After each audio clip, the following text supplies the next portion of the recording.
नमस्कार दोस्तों, आपका हमारे YouTube चैनल भक्ति ज्ञान त्योहार में स्वागत है। आज मैं आपको भदवा चौथ माता की कहानी सुनाने जा रही हूँ। अगर आपको ये कहानी पसंद आई तो कमेंट बॉक्स में चौथ माता कीजिए अवश्य लिखिए। किसी गांव में एक साहूकार रहता था। उसके 4 बेटे थे और एक बेटी थी। बेटी की शादी पास के ही गाँव में हुई थी। साहूकार के चारों बेटों की भी शादी हो चुकी थी। पहले जमाने में सास खाने की चीजें छिपा के रखती थी, तो साहूकारनी भी अपनी बहुओं से चीजें छिपा के रखती थी। इसलिए बहुएं खाने पीने की चीजों के लिए तरसती थीं।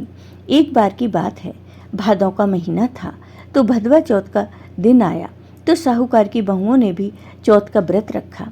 साहूकार की बहुओं का भी मन हुआ कि वो आटे का सीरा बनाएं। बहुएं सोचती हैं कि सासू माँ तो सीरा बनाने नहीं देंगी, और बहुएं अपनी सास से इतना डरती थीं कि उनसे बोल भी नहीं सकती थीं कि हमें ये खाना है, अब करें तो क्या करें। तब बहुओं ने मिलकर एक योजना बनाई। बहुओं ने अपनी सास से कहा कि माँ जी, ननद जी की तबीयत खराब है, आप जाकर देख आइए। साहूकारनी अपनी बेटी को देखने चली गई। उनके जाने के बाद बहुओं ने जल्दी जल्दी सीरा बनाया और बनाकर रख दिया और सोचा कि चांद को अर्घ्य देने के बाद सीरा खा लेंगी। सासू माँ को पता भी नहीं चलेगा। रात में चांद निकला। उसी समय उनके घर चोर चोरी करने के लिए घुस गए और सारा धन चुरा लिया। उसी समय छोटी बहू उठी। उसने देखा चांद तो निकल आया है, तो वह अपनी देवरानी जेठानी को हिलाने लगी कि उठो। उनके ससुर का नाम चांदमल था, तो वह चांद का नाम नहीं ले सकती थी, क्योंकि पहले जमाने में औरतें अपने ससुर, पति, जेठ का नाम नहीं लेती थी। छोटी बहू ने देखा कि चांद के चारों ओर गोल चक्कर है, तो वह बोलने लगी, बड़ी भाभी कुंडा लो, छोटी भाभी कुंडा लो। उधर उनमें से एक चोर का नाम भी कुंडालो था। वह चोर डर गया और सोचा, ये औरत तो बहुत होशियार है, ये तो मेरा नाम भी जान गई। तब वो चोर डर के मारे सारा धन वहीं छोड़कर भाग गए, पर आगे वो चोर पकड़े गए। दूसरे दिन राजा के दरबार में चोर को हाजिर किया गया। राजा बहुत खुश हुए कि जो चोर बहुत चोरियां करते थे वो आज पकड़े गए। राजा ने चोरों से कहा, मुझे तुमसे एक बात पूछनी है कि अब तक तुम लोगों ने बहुत सी चोरियां की हैं, पर कभी पकड़े नहीं गए, लेकिन अब की बार ऐसा क्या हुआ जो तुम्हें पकड़ लिया गया। तब चोरों ने सारी बात राजा को बताई। तब राजा ने साहूकार की बहुओं को दरबार में बुलाया और सारी बातें पूछी। तब बहू ने सारी बात बताई कि हमारा चौथ माता का व्रत था और हमें चंद्रोदय को अर्घ देना था। हम लोग चंद्रमा का नाम नहीं ले सकते थे, क्योंकि ये हमारे ससुर जी का नाम है। चंद्रमा चारों ओर से घिर रहा था, इसलिए मैंने अपनी देवरानी जेठानी उठाने के लिए बोला था, कुंडा लो कुंडा लो। और चोर ने सोचा कि मैंने उन्हें देख लिया और वो डर गए और भाग गए तो पकड़े गए। बस ये बात है। फिर राजा ने चोरों को जेल में डलवा दिया और साहूकार की बहुओं को बहुत सारा धन दिया। बहुएं खुशी खुशी घर आ गईं और अपनी सासू माँ को सारी बात बताई।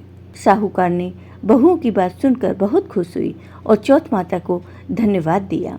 चौथ माता की कृपा से सास बदल गई और सास बहुएं मिलकर खुशी खुशी रहने लगी। जय हो चौथ माता की। बहुला चौथ की कहानी। सनातन धर्म में भाद्रपद माह में श्री कृष्ण और श्री गणेश जी की पूजा का विशेष महत्व है। भाद्रपद माह के कृष्ण पक्ष की चतुर्थी को बहुला चतुर्थी, बोल चौथ और संकष्टी चतुर्थी के नाम से जाना जाता है। इस दिन गणेश जी के साथ साथ भगवान श्री कृष्ण एवं गायों की पूजा का विधान है। इस दिन माताएं व्रत रखकर अपने पुत्रों की रक्षा के लिए कामना करती हैं। बहुला चतुर्थी के दिन गेहूं एवं चावल से निर्मित वस्तुएं भोजन में ग्रहण करना वर्जित है। गाय तथा शेर की मिट्टी की प्रतिमा बनाकर पूजन करने का विधान प्रचलित है। शास्त्रों के अनुसार इस दिन चंद्रमा के उदय होने तक बहुला चतुर्थी का व्रत करने का बहुत ही महत्व है। एक बार भगवान कृष्ण की लीलाओं में शामिल होने के लिए सभी देवताओं ने गोप गोपियों का रूप लेकर अवतार लिया था। कामधेनु नाम की गाय के मन में भी भगवान कृष्ण की सेवा करने का विचार आया। वह अपने अंश से बहुला नाम की गाय बनकर नंद बाबा की गौशाला में पहुंच गई। भगवान कृष्ण को बहुला गाय से बड़ा प्रेम हो गया।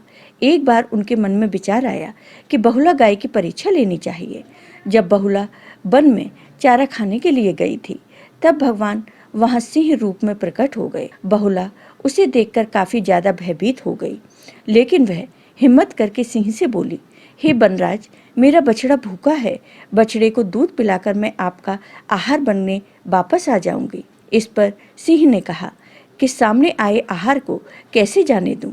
अगर तुम वापस नहीं आई तो मैं तो भूखा मर जाऊंगा। बहुला ने सत्य और धर्म की शपथ लेकर कहा, मैं जरूर वापस आऊंगी।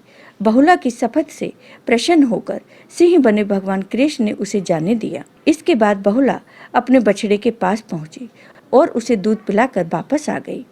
बहुला की निष्ठा देखकर भगवान कृष्ण बहुत प्रसन्न हुए और उन्होंने अपने वास्तविक रूप में आकर कहा, हे बहुला, तुम परीक्षा में सफल हुई। अब से भाद्रपद चतुर्थी के दिन गौ माता के रूप में तुम्हारी पूजा होगी। जो तुम्हारी पूजा करेंगे उसे धन और संतान की प्राप्ति होगी। जय हो चौथ माता की। आपको ये वीडियो पसंद आया हो तो कमेंट बॉक्स में कमेंट करके ज़रूर बताइए। साथ ही मेरे वीडियो को ज़्यादा से ज़्यादा शेयर करिए। धन्यवाद दोस्तों।